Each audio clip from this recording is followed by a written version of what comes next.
მოგესალმებით. დღევანდელი გაკვეთილი დაუთმოთ დრაივერების მოძიებას, დრაივერების გადმოწერას და დაინსტალირებას. იმ შემთხვევაში, როდესაც Windows ცვლით, ყოველთვის დგება პრობლემა დრაივერების მოძიების. მე თქვენ ახლა დღევანდელ გაკვეთილში ზუსტად აგიხსნით, რა უნდა გააკეთოთ იმისათვის, რომ დრაივერების ზედმეტად ძებნა აღარ დაგჭირდეთ. იმ შემთხვევაში, როდესაც გადაწყვეტილი გვაქვს Windows-ის გადაყენება, მაგრამ ძველი Windows-ი ისევ დგას კომპიუტერზე, აი ამ ძველი Windows-ზე ვაკეთებთ შემდეგს. ჩვენ დაგჭირდება გადმოვიწეროთ აი ეს პროგრამა. ახლა ამ პროგრამას მე თქვენ თვალწინ დავაკოპირებ და წავალ Google-ში ამ პროგრამის გადმოსაწერად.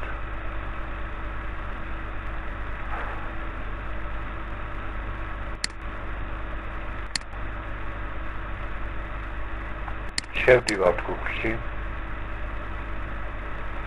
და ვწერთ ამ პროგრამას. მოვიძიებთ. პირველივე საიტზე შევალთ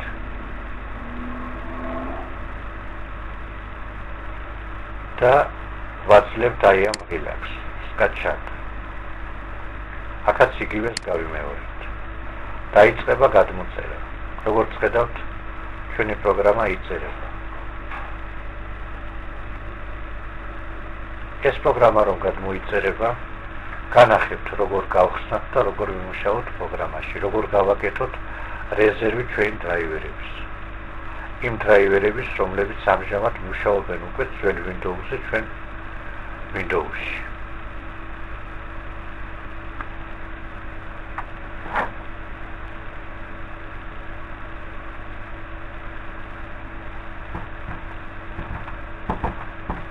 დაველოდოთ გადმოვიდეს პროგრამა მთლიანად.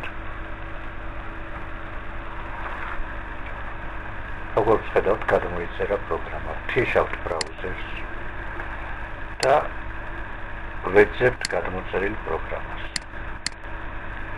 შევდივართ ამ პროგრამაში, ვაკლიკებთ მის ეხე ფაილს, აი ამას, და პროგრამა იწყებს მუშაობას. ამ პროგრამას აქვს ბევრი ფუნქცია. ჩვენ ახლა დღეს დავჭირდება მხოლოდ ორი ფუნქცია, ორი განყოფილება, ეს და ეს. ესე იგი, რეზერვის გაკეთება და მერე ამ რეზერვის აღდგენა. შევდივართ პირველად აქ. ეს ხდება ძველ Windows-ზე, ჯერ კიდევ ძველ Windows-ზე. ახლა პროგრამა ეძებს ამ Windows-ზე დაყენებულ დრაივერებს და ბოლოს გვაჩვენებს, რასაც იპოვის და გვეტყვის, რა შეინახოს და რა არ შეინახოს. შეგვეკითხება.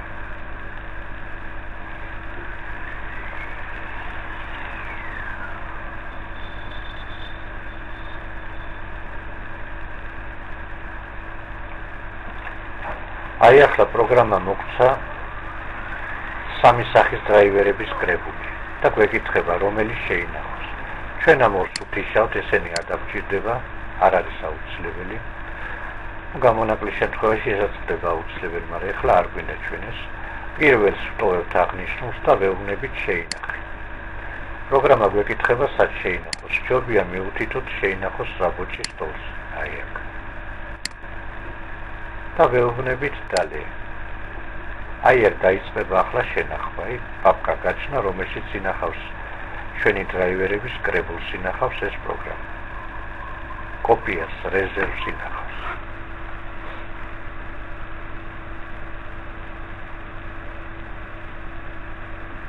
დამთავრდა შენახვა. ახლა ვნახოთ რა არის ამ პაპკაში. პაპკაში, როგორც ხედავთ, არის თითქმის ყველა მოწყობილობის დრაივერი ცალ-ცალკე პაპკაში. აი ამ შენახულ პაპკას, აი ამ პაპკას ჩვენ წავიღებთ და დავდებთ აი ამ დისკზე, რომელსაც D დისკზე დავდებთ. აი აქ სადღაც რომელია D არის. მე D-ს ერთი არ მაქვს, C, F, E და უშუალოდ აი ამ დისკზე შევინახავ. ეს იმიტომ, რომ ახალ Windows რომ გადავაყენებ, დესკტოპზე თუ დავტოვებ ამ პაპკას, წაიშლება და დავკარგავ ამ შენახულ დრაივერებს. რომ შევინახავთ D დისკზე, ამის შემდეგ ვიწყებთ ახალი Windows-ის გადაყენებას. როგორც კი ახალი Windows-ის დესკტოპი გამოჩნდება ეკრანზე, მაშინვე ისევ ხსნით ამ პროგრამას.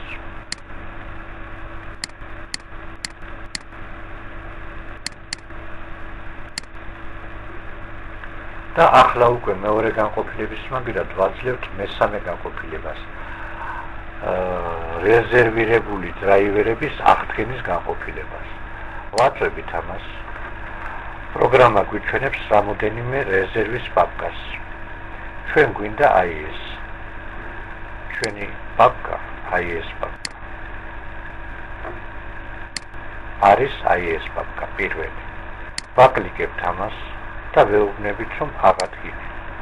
გვეკითხება, რომელი მოწყობილობის დრაივერია საჭირო, STVOI, პლატის, ვიდეო კარტის, რისი დრაივერი გჭირდება. ჩვენ დავუშვათ მიუთითოთ ერთ-ერთი. ან სულ ყველა, რომელი დაგჭირდება, ეს თვითონ Windows-ი გვეტყვის, რომელი დრაივერები აკლია ახალ Windows-ს. თუ სულ ყველა აკლია, ყველას მიუთითებთ, თუ მხოლოდ ერთი აკლია, დავუშვათ ვიდეო კარტის, მიუთითებთ ერთს და ვეუბნებით, რომ აღადგინე. დაიწყება აღდგენის პროცესი. მე რა თქმა უნდა ამ პროცესს ბოლომდე არ დაველოდები, იმიტომ რომ ეს ცოტა ხანგრძლივი პროცესია, მაგრამ მინდა გითხრათ, რომ ეს არის ბოლო ქმედება, რაც ჩვენ უნდა გავაკეთოთ დრაივერის აღდგენის შემთხვევაში. ახლა ეს პანჯარა გამომიტანა მე პროგრამამ იმის გამო, რომ მეუბნება დრაივერის აღდგენა, რომელიც თქვენ მიუთითეთ, არ მომწონს, წარმოებლის ხელწერა არ აქვს. წარმოებელი არ მოწონს ამ დრაივერის და დავაყენო თუ არ დავაყენო. მე რა თქმა უნდა იძულებული ვარ, როცა ეს დრაივერი მაკლია, მაინც ვთქვა, რომ დააყენო და დავაკლიკო აი ამას. ამით უკვე შევწყვეტ ამ დრაივერის დაყენებას და ამით გავაგრძელებინებ. ეს იყო სულ რაც შეეხება დრაივერების აღდგენას. ეს უკვე ხდება ახალ Windows-ზე, წეღარაც განახეთ შენახვის პროცესი ის ხდება ძველ Windows-ზე. გონე რომ ყველაფერი ვთქვით. წარმატებები.